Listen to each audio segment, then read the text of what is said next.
Hai sobat, gimana kabar kalian? Semoga disehatkan selalu dan banyak rezekinya, amin.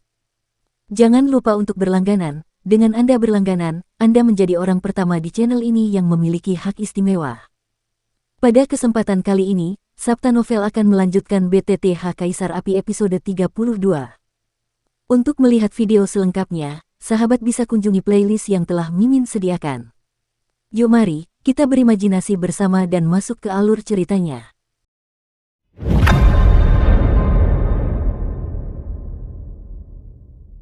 Pada saat ini, Xiaoyan tidak terburu-buru untuk memperhatikan tindakan Liu Yin dan penjaga abu-abu di depannya, karena dia menemukan bahwa ki pertempuran di tubuhnya telah menjadi sangat bergejolak dalam pertempuran sebelumnya yang hampir seperti awan dan air, dan jejaknya sangat halus.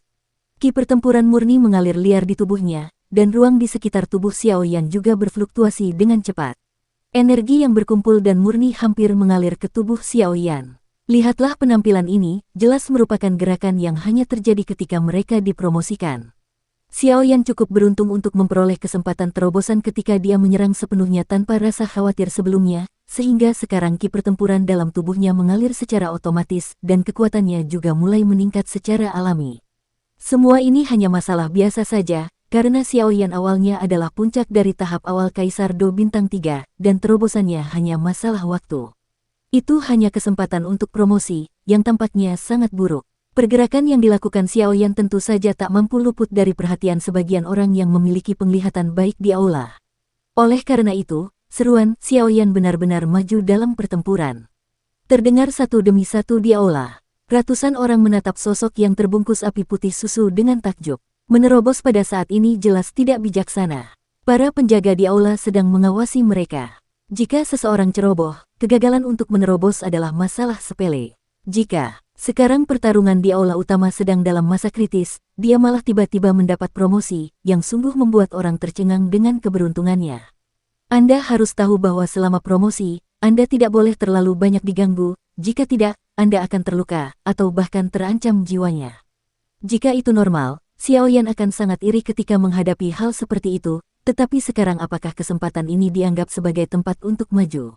Sialan, tidak bisakah kau? Xiaoyan tidak bisa menahan diri untuk tidak memarahi karena situasi yang tiba-tiba ini. Dia juga mengerti bahwa dalam situasi seperti itu, pada dasarnya tidak mungkin baginya untuk dipromosikan secara diam-diam. Namun, promosi ini yang tidak bermaksud untuk mendorongnya sedikit pun, itu semua datang kepadanya secara otomatis. Xiaoyan tidak tahan untuk menolak, dan inilah yang paling membuatnya tertawa dan menangis. Ayo, itu terjadi untuk mengejar ketinggalan. Penjaga abu-abu itu menatap Xiaoyan, dan tidak dapat menahan diri untuk mengerutkan kening seolah-olah dia sedang memikirkan sesuatu, dan kemudian kekuatannya tiba-tiba meningkat pesat. Dia melihat Xiaoyan yang berdiri diam dan tidak berani bergerak, dan kemudian dia melihat gerakan di sekelilingnya.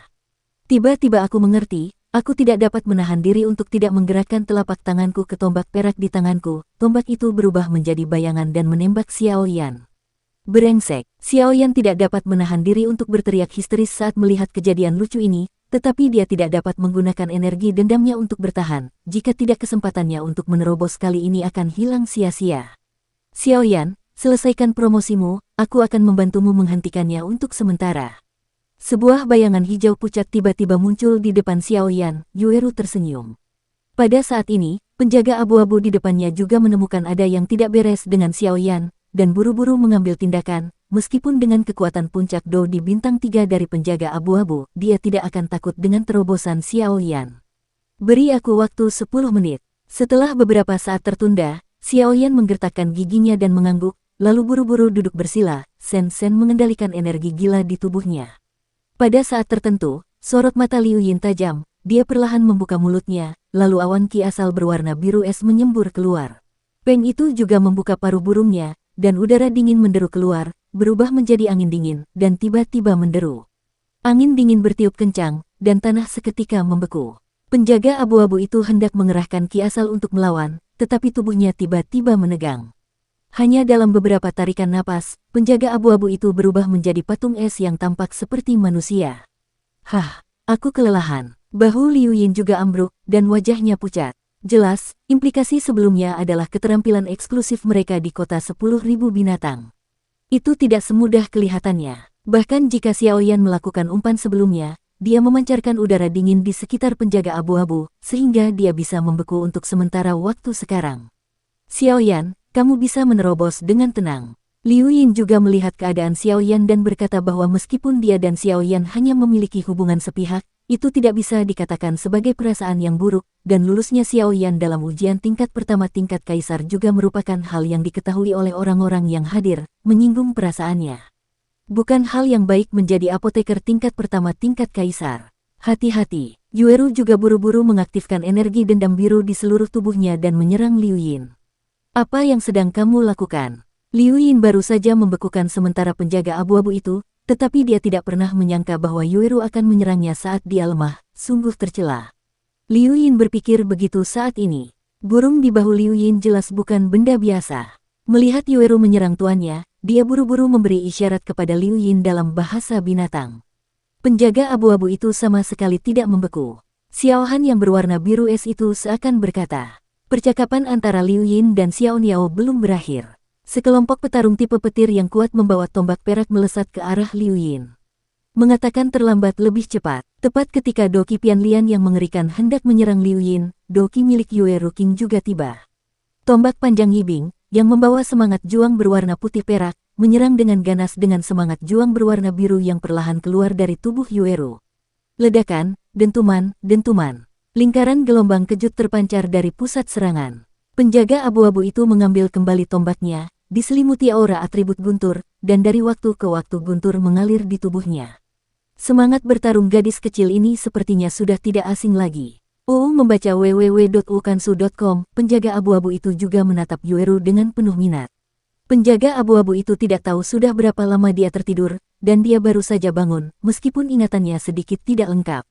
Mengenai serangan penjaga abu-abu, meskipun sekuat seni bela diri, dia tidak berani mengabaikan sedikit pun, jadi Yueru juga membungkus seluruh telapak tangannya dengan energi dendam cian dan buru-buru menyambutnya. Telapak tangan saling beradu, dan batu tulis tempat Yueru berdiri langsung hancur menjadi debu. Set, Yueru baru saja menghantam penjaga abu-abu itu, dan tiba-tiba hembusan angin lain bergema di belakangnya.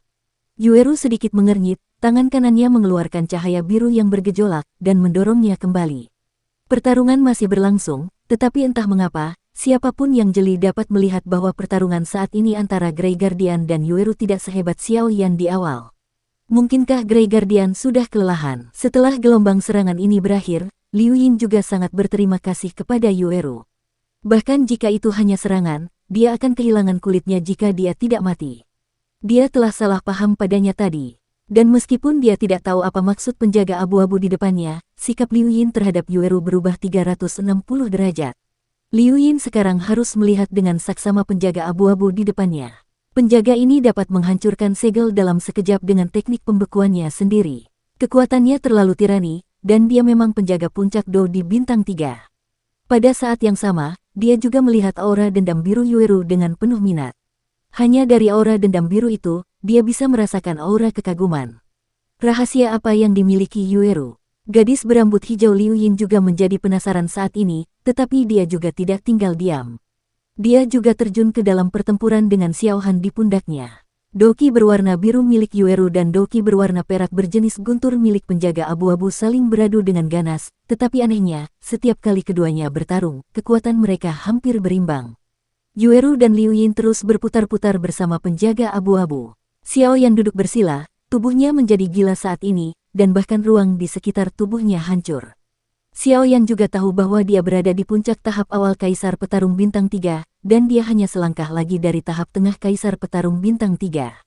Energi dendam dalam tubuhnya sudah penuh, dan langkah selanjutnya adalah kunci untuk terobosan.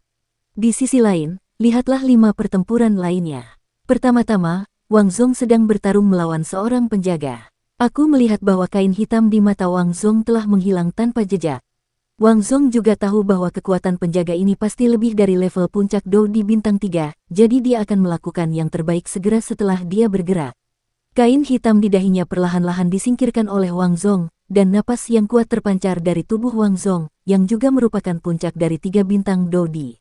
Pedang hitam di belakangnya juga memancarkan kekuatan yang mengerikan saat ini. Wang Zong selalu dijuluki orang gila pedang. Dulu, saat bertanding dengan orang lain, ia membunuh banyak kontestan karena tidak menguasai pedangnya dengan baik. Dengan kata lain, Wang Zong ini, yang dikenal sebagai si gila pedang, akan lepas kendali. Dan kain hitam di mata adalah inti yang mengendalikan hilangnya kendali Wang Zong.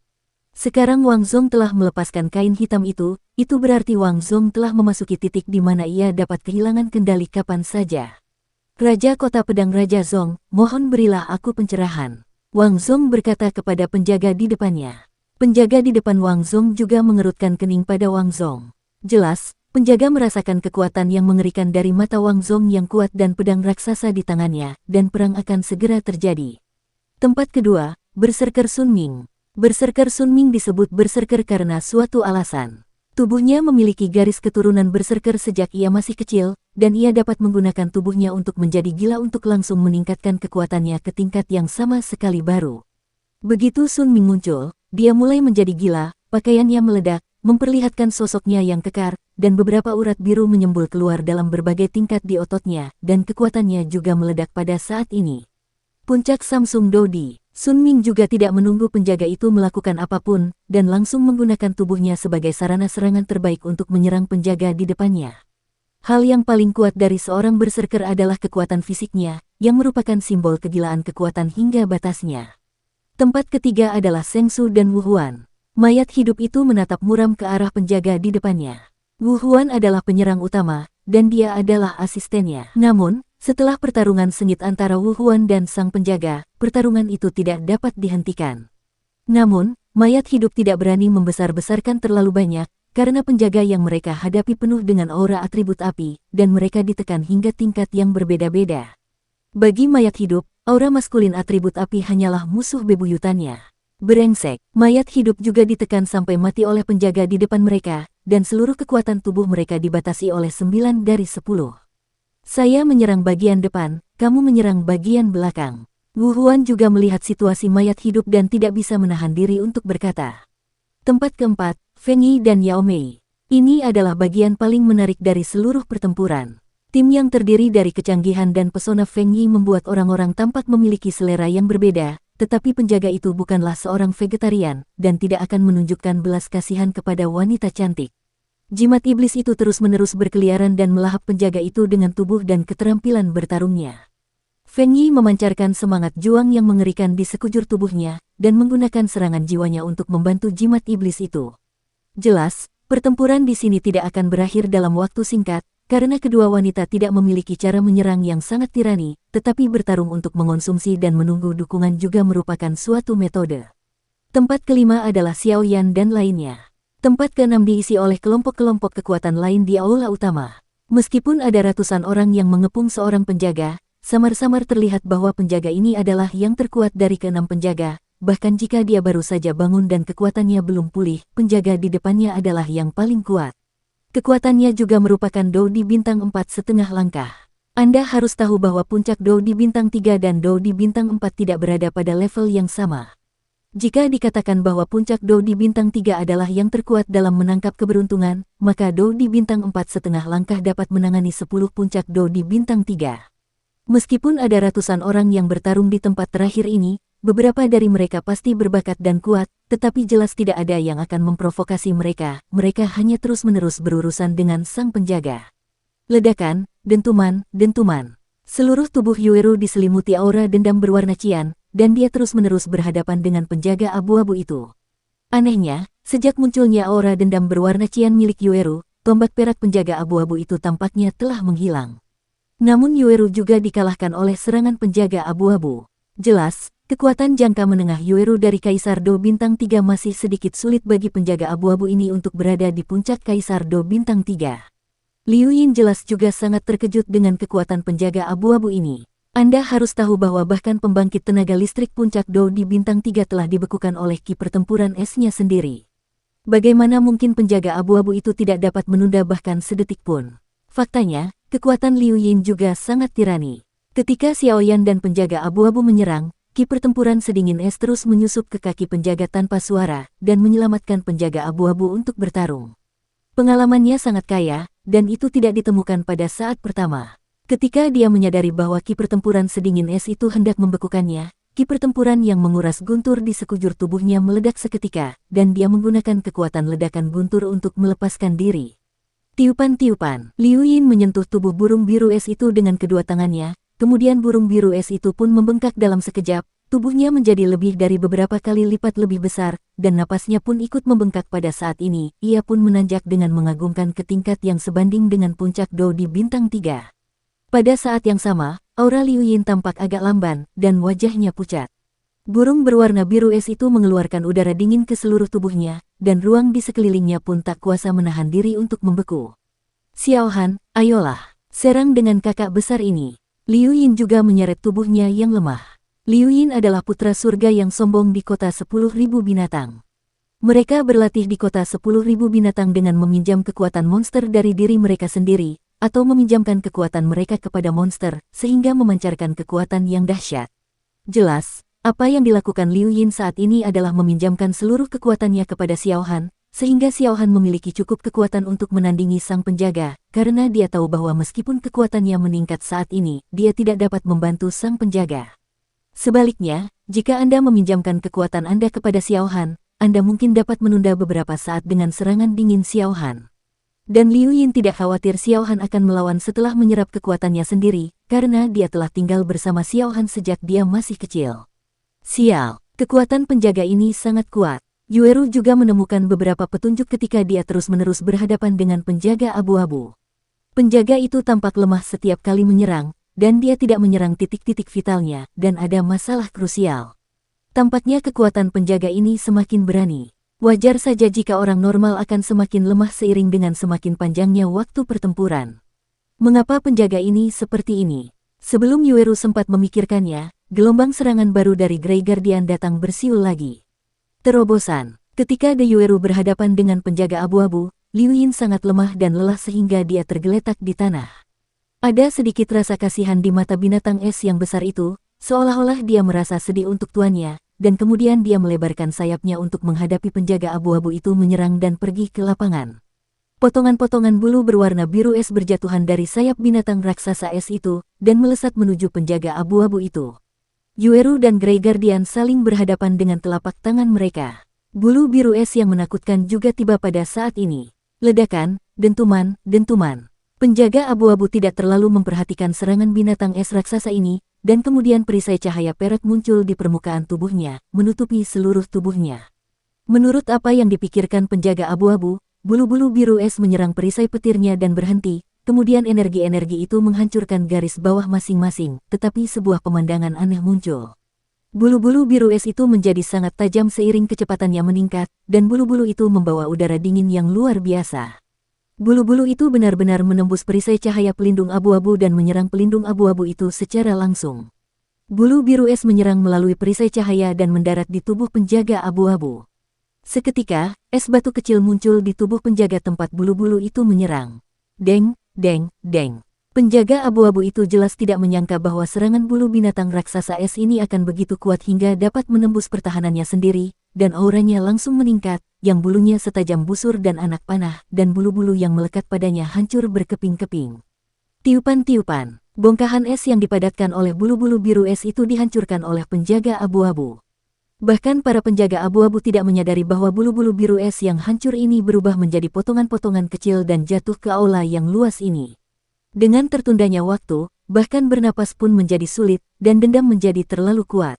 Ada beberapa kelambatan dalam kohesi dan penggunaan. Binatang kecil ini sungguh tidak mudah. Yueru yang penuh perhatian juga terkejut oleh penjaga abu-abu itu dalam sekejap.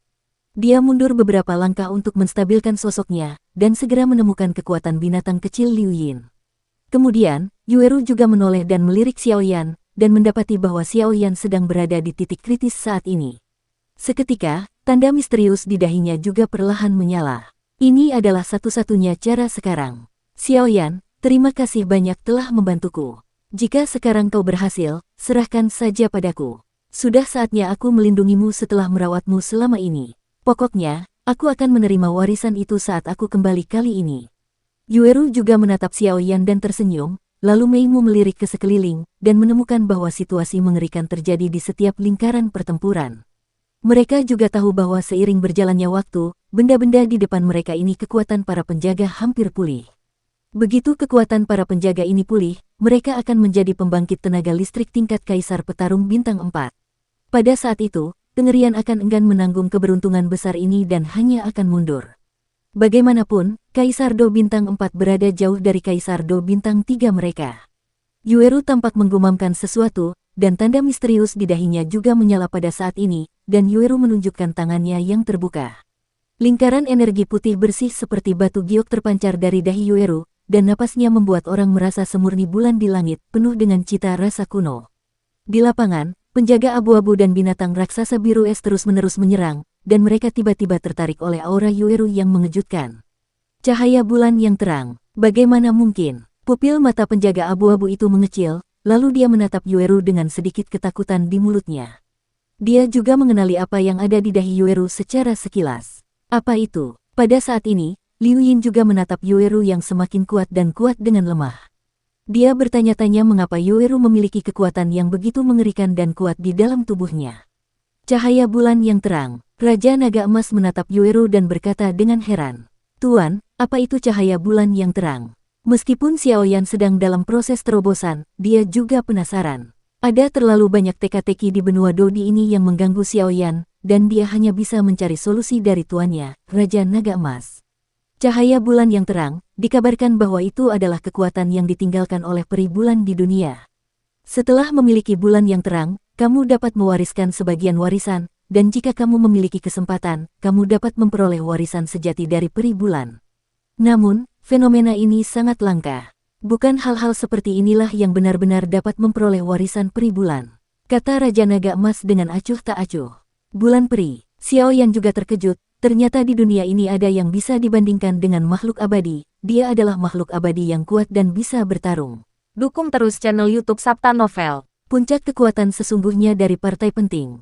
Terkejut namun tetap terkejut, Xiaoyan tetap diam. Dia tidak boleh terlalu ambisius. Ayo kita menerobos ke tahap tengah Do di bintang 3 untuk menyelesaikan masalah di depannya. Xiaoyan, kau anak yang baik. Pertama kau adalah keluarga malaikat, dan kemudian peri bulan cerah. Sepertinya semua ini membuktikan sesuatu. Raja Naga Emas berkata dengan suara yang hanya bisa didengarnya. Tubuh Yueru terus memancarkan cahaya putih bersih dari dahinya, dan kekuatan yang terkandung dalam cahaya putih bersih itu murni dan tanpa cacat, seperti bayi yang baru lahir. Tetapi para penjaga yang hadir tahu bahwa kekuatan mengerikan yang terkandung dalam cahaya putih yang tampaknya murni ini, bahkan jika mereka pulih ke puncaknya, tidak akan cukup untuk bertarung. Ketika cahaya bulan melingkari seluruh Yueru, napas Yueru berubah drastis. Awalnya, Yueru, yang agak anggun dan pendiam, memancarkan aura lembut. Karena cahaya itu merasuki tubuhnya, dia memancarkan kekuatan yang dingin dan murni. Bibir Bei sedikit terbuka, dan seluruh tubuhnya dikelilingi oleh sinar cahaya terang seperti sinar bulan, seperti seorang abadi yang turun dari bumi, tidak memakan kembang api dari dunia. Satu gerakan. Dia mengatakan sesuatu yang jelas, dan kemudian dia melihat Yueru berubah menjadi bulan, dan langsung menembus penjaga abu-abu. Tiupan-tiupan, berengsek, penjaga abu-abu juga memuntahkan darah pada saat ini, jelas terluka parah, lalu berubah menjadi 3 sinar cahaya dan disuntikkan ke Xiaoyan, Yueru, dan Liu Yin. Mereka bertiga juga tahu bahwa ini adalah keterampilan bertarung tingkat abadi, tetapi mereka tidak punya waktu untuk memahaminya dengan cermat. Pada saat ini, orang-orang di aula juga tahu bahwa pertempuran di sini juga diputuskan pada saat ini. Lalu Yueru begitu lemah hingga dia hampir terjatuh ke tanah. Serahkan sisanya padaku. Sebuah suara lembut muncul, diikuti oleh sosok yang mendukung Yueru yang hendak jatuh. Jelaslah, setelah menggunakan kekuatan yang bukan miliknya, akan membawa akibat yang tidak kecil. Yueru juga melihat pemuda di depannya membawa penggaris yang berat dan dikelilingi oleh api. Melihat Yueru yang lemah di depannya, Xiaoyan pun memindahkannya ke tempat peristirahatan untuk beristirahat. Kemudian, di mata penonton yang tercengang, selusin pil obat muncul di tangan Xiaoyan. Pil itu dikelilingi oleh lingkaran cahaya samar, dan orang dengan mata tajam dapat mengetahui bahwa pil itu berasal dari tangan alkemis tingkat tinggi. Terlebih lagi, jumlah mereka ada puluhan pada tembakan pertama, dan orang-orang di aula tercengang dengan kekayaan uang tersebut. Makanlah, kau akan pulih lebih cepat setelah memakannya. Kau tidak perlu menggunakan kekuatan seperti ini lagi di masa depan. Xiaoyan juga tidak berdaya. Yueru baru saja menggunakan kekuatan yang bukan miliknya untuk melindungi hukum. Dia juga melihatnya di matanya. Dia bisa melakukan ini secara kebetulan. Xiaoyan tidak bisa menahan perasaan sedikit emosional, tetapi Xiaoyan juga bukan orang yang bertele-tele. Mengetahui bahwa meskipun satu wali telah diselesaikan, ada 5 wali lain yang juga menjaga Yueru. Xiaoyan, kau bajingan. Jangan datang dan bantu aku. Wu Huan juga melihat bahwa Xiaoyan dan yang lainnya telah mengakhiri pertempuran mereka dan tidak dapat menahan diri untuk berteriak keras. Namun, bagaimana mungkin Xiaoyan memiliki pengetahuan yang sama dengan seni bela diri ini? Jika sudah terlambat untuk menghindari pertempuran semacam ini, bagaimana dia bisa mengambil inisiatif untuk maju? Tidak selalu salah untuk keluar dan membela diri. Kecuali Xiaoyan dan yang lainnya, pertempuran di 5 tempat lainnya juga tidak menguntungkan. Adapun penjaga abu-abu yang dihadapi Xiaoyan dan yang lainnya, itu bukan karena penjaga itu terlalu lemah, tetapi karena rune misterius di dahi Yueru terlalu kuat. Cahaya bulan yang terang benderang itu seketika memenjarakan seluruh tenaga spiritual di sekitar sang penjaga abu-abu itu, bahkan dendam dalam diri sang penjaga abu-abu itu pun sedikit demi sedikit mengeras pemandangan orang tersebut. Bagaimanapun juga, sesuatu yang dapat dikaitkan dengan Dou Xian pastilah luar biasa. Melihat Xiaoyan dan yang lainnya mengakhiri pertempuran, yang hadir juga tahu bahwa mereka berencana untuk melakukan pukulan terakhir. Ledakan, dentuman, dentuman. Kekuatan mengerikan terpancar dari Wang Zong, lalu perlahan mengalir ke pedang hitam di tangannya. Pedang hitam itu sederhana dan lugas, membuatnya tampak seperti pedang raksasa kuno. Anehnya, meskipun Wang Zong dengan gila-gilaan menuangkan dendam besar ke dalam pedang hitam itu tidak memiliki kekuatan apapun. Mungkinkah ada yang salah? Orang-orang kuat yang hadir tidak dapat menahan diri untuk tidak berpikir, tetapi kemudian mereka memikirkannya lagi, orang gila pedang di kota Raja Pedang yang bermartabat seharusnya tidak seperti ini. Tiupan-tiupan, Wang Zong masih memiliki keinginan kuat untuk bertarung di matanya. Dari pertarungan dengan penjaga tadi, persepsi Wang Zong tentang niat pedang telah meningkat pesat. Angkat aku. Setelah Wang Zong selesai berbicara, ada tatapan tajam di matanya, lalu dia mengangkat pedang hitam di tangannya. Pedang hitam itu terangkat, dan segera memancarkan aura mengerikan. Bayangan pedang yang tak terhitung jumlahnya muncul di samping pedang hitam itu, meraung ke arah penjaga itu. Kerusakan pedang untuk membunuh. Pada saat ini, mata Wang Zong menunjukkan banyak kegilaan, dan pedang hitam di tangannya juga meledak dengan kekuatan yang luar biasa. Inilah wilayah persatuan manusia dan pedang. Ada banyak orang cerdas yang hadir yang dapat melihatnya sekilas. Meskipun Wang Zong baru saja memulai dengan kesatuan pedang, dia tak terkalahkan di antara rekan-rekannya. Kesatuan manusia dan pedang adalah perpaduan kekuatan manusia dan kekuatan pedang. Kekuatan keduanya sangat mengerikan. Ledakan, dentuman, dentuman. Akibat dari lingkaran pertempuran itu menghilang, dan sang penjaga juga terbatuk beberapa kali, lalu seteguk darah menyembur keluar. Ketika penjaga melihat ini, dia pun kembali ke tangga batu. Jika dia kalah, dia kalah. Tempat ketiga untuk bertarung. Seluruh tubuh Sun Ming memancarkan aura mengerikan dan tirani, meskipun dia penuh dengan bekas luka, hal itu tidak mempengaruhi serangan Sun Ming terhadap penjaga itu sama sekali. Satu pukulan, tendangan. Dengan pertarungan terus-menerus seperti itu, darah hanya akan membuat efek menjengkelkan Sun Ming semakin terasa. Tidak peduli seberapa kuat serangan penjaga itu, Sun Ming juga menggunakan tubuhnya untuk menahannya, dan kekuatannya terus meningkat meski dia terluka berulang kali. Tiupan-tiupan, The Guardian juga dikalahkan dalam pertempuran hidup mati Sun Ming. Penjaga ketiga, kembali ke tangga batu. Iblis itu terus-menerus berhadapan dengan sang penjaga, mengandalkan gerakannya yang kuat dan fleksibel, menghindari serangan sang penjaga, dan kemudian memberi sang penjaga serangan balik yang kuat. Feng Yi tahu bahwa dia tidak bisa bertarung dalam pertarungan sesungguhnya, jadi dia memperhatikan waktu dengan saksama, dan serangan jiwa yang mengerikan itu langsung menyerang penjaga itu. Bahkan dengan kekuatan penjaga puncak Samsung Dodi, menghadapi Feng Yi, yang berdedikasi untuk berlatih teknologi pemurnian obat dan kekuatan jiwa, itu masih tidak nyaman. Lagi pula, Feng Yi adalah jiwa kaisar, dan jiwa kaisar menambahkan serangan jiwa yang mengerikan, dan penjaga itu lamban sejenak pada saat ini, dan iblis memanfaatkan kesempatan itu dan mengalahkannya dengan satu pukulan. Akibatnya, penjaga keempat gagal. Penjaga kelima, ilusi bela diri dan mayat hidup. Mayat hidup, yang dikelilingi oleh ki pertempuran hitam, menghadapi penjaga dengan atribut api, dan orang mati, yang ki pertempuran hitamnya ditekan dalam atribut tersebut, tidak punya pilihan selain melakukannya, dan kemudian dia dapat membantu Wu Huan di samping. Wu Huan juga melihat hasil di tempat lain, dan mengabaikan hal lain, dia menggunakan energi dendamnya untuk mengalahkan sang penjaga dengan sekuat tenaga. Penjaga kelima gagal. Melihat penjaga keenam, seiring berjalannya waktu, dia benar-benar telah pulih ke kekuatan Dou di bintang 4,5 langkah. Tidak mengherankan jika ratusan orang berjuang untuk mengatasinya. Ledakan, dentuman, dentuman. Roh-roh petarung yang ganas menyerang sang penjaga dari segala arah. Sang penjaga pun melambaikan tangannya dengan santai dalam menghadapi bahaya, dan semangat juang yang tampak tirani itu pun hancur. Pertempuran lain di lapangan juga telah usai, tetapi brigade mereka yang beranggotakan 100 orang masih bertempur. Semuanya, penjaga ini sudah berada di ujung garis. Selama kita bekerja sama dan menyerang dengan sekuat tenaga, kita pasti bisa mengalahkannya. Baisan juga berdiri pada saat ini dan berkata, penjaga terakhir pada saat ini, setelah mengalahkan penjaga ini, dia bisa mendapatkan keterampilan bertarung tingkat abadi, dan bahkan, apa yang disebut kekayaan besar. Ketika semua orang mendengar perkataan Baisan, mereka merasa itu masuk akal, dan segera membangkitkan semangat juang di seluruh tubuh, kemudian semangat juang warna-warni dalam tim yang berjumlah 100 orang itu berkumpul bersama, menjelma menjadi seekor naga besar, meraung dan mengaum ke arah penjaga, maju. Kekuatan mengerikan itu langsung menerobos pertahanan penjaga itu, lalu menghantam tubuh penjaga itu dengan ganas. Ledakan, dentuman, dentuman. Lingkaran energi yang mengerikan meledak, dan penjaga di depannya juga mundur beberapa langkah di bawah kekuatan yang mengerikan ini. Hasilnya, keenam penjaga itu telah dikalahkan, dan mereka yang mengalahkan para penjaga itu mendapat cahaya keterampilan bertarung tingkat peri pada para penjaga itu. Dia langsung kembali ke tangga batu, lalu melihat pakaian putih di bawah tulang-tulang itu. Karena kamu bisa lulus penilaian, itu saja.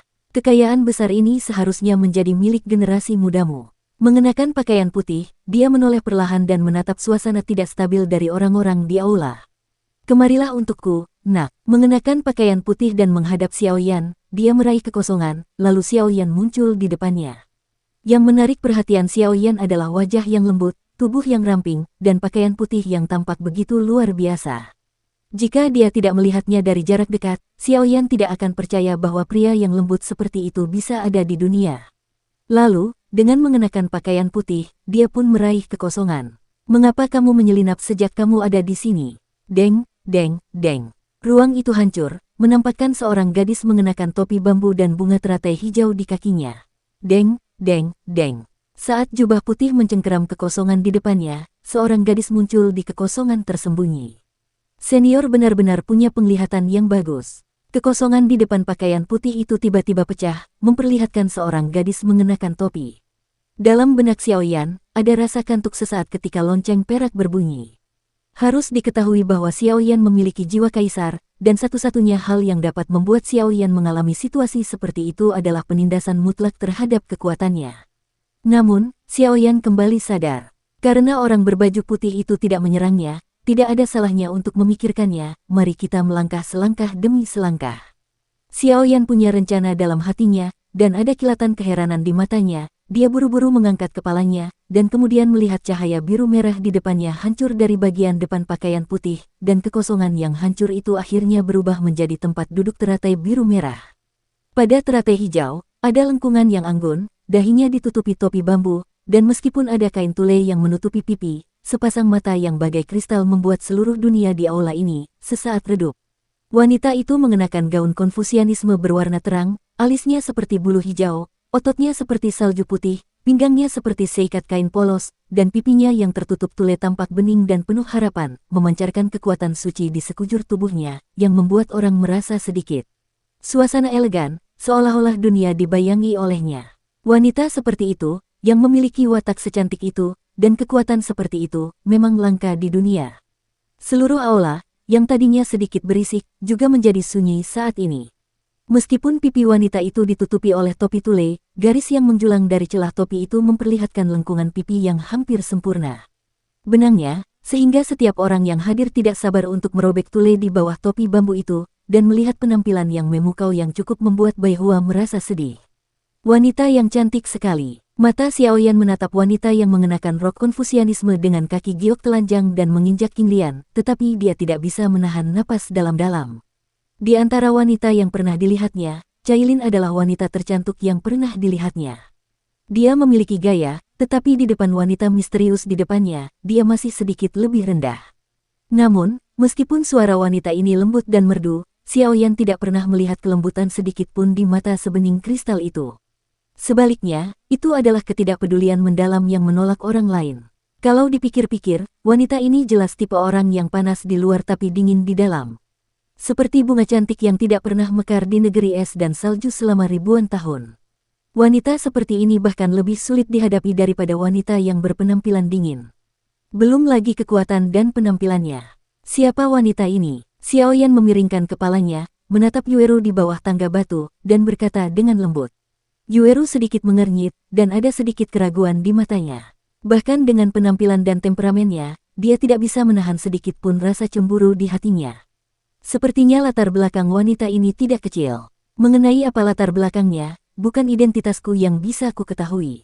Baisan, yang berada di samping, menyela saat ini. Bisa menggunakan kekosongan untuk bersembunyi di bawah mata seseorang yang berpakaian putih, wanita ini pasti bukan orang biasa. Xiaoyan mengangguk sedikit dan bergumam dalam hatinya.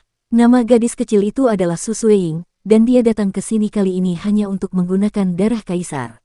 Wanita cantik itu jatuh dari udara, kakinya yang terbuat dari batu giok perlahan berdiri di atas panggung teratai, seperti wanita yang berasal dari dunia lain.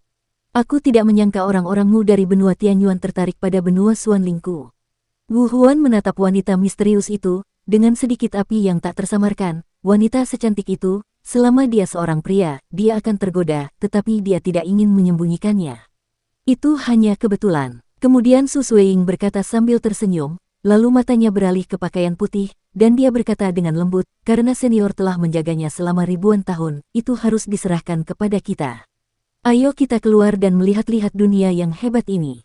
Aku telah menjaga aula ini selama ribuan tahun, bukankah itu yang kau katakan? Tapi apa yang kau katakan itu benar. Jika orang-orang yang hadir tidak memiliki kekuatan api untuk melindungi tubuh mereka, mereka harus pergi secepatnya. Seorang berjubah putih juga tertawa. Wu Huan, mayat hidup, dan Feng Yi, putra surga yang sombong, mendengar berita itu, lalu menatap Xiaoyan yang berpakaian putih di depannya.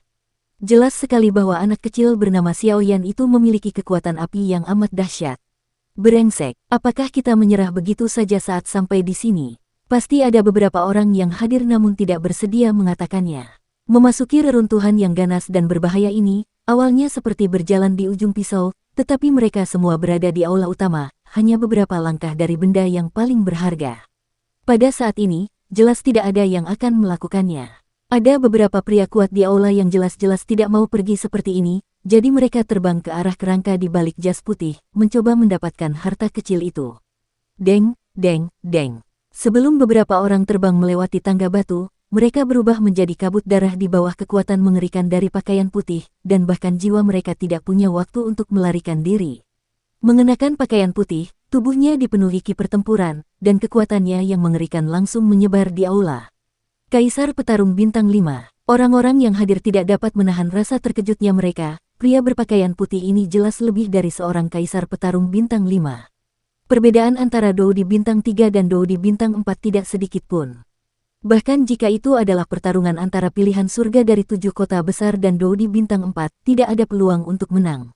Setelah berpikir sejenak, hidup masih mengalahkan keserakahan. Lagi pula, jika Anda menikmati harta yang baik tanpa hidup Anda, itu hanya akan murah bagi orang lain. Selain itu, ada juga beberapa material surgawi dan harta duniawi di reruntuhan ini, dan 7 favorit surga agung juga memperoleh keterampilan bertarung tingkat abadi, yang bukan merupakan perolehan kecil. Meskipun dia tidak berdaya, dia harus meninggalkan aula itu. Pergi, Yueru, hati-hati ya, tunggu aku kembali. Xiaoyan juga melihat bahwa keenam penjaga yang terluka dan wanita berpakaian putih di aula masih menakjubkan. Bisakah Anda mengatakannya sekarang? Mengapa kamu ingin menekan kekuatanmu sendiri untuk memasuki reruntuhan ini? Mengenakan pakaian putih, dia melihat semua orang di aula pergi, dan kemudian bertanya kepada wanita di panggung King Lian. Karena ini, wanita King Lian mengangkat tangan gioknya sedikit, dan sebuah token sederhana muncul di tangannya, lalu terbang menuju pakaian putih. Pada saat tanda sederhana itu muncul, pupil keenam penjaga di bawah tangga batu menyusut rapat. Mengenakan pakaian putih, dia perlahan menangkap token yang terbang dari wanita King Lian, dan energi yang membakar datang dari tangannya, lalu dia perlahan-lahan menyebarkan token di tangannya. Api, hanya ada satu kata besar pada token tersebut. Kemudian, dengan mengenakan pakaian putih, dia perlahan menutup matanya. Apakah dia baik-baik saja? Dia telah menunggu seseorang. Segera setelah mengenakan pakaian putih, dia juga membuka matanya, jelas terlihat tidak masuk akal. Benar-benar Benar atau tidak, bisakah kamu mencari tahu apakah senior pergi menontonnya? Wanita itu juga berkata dengan tenang.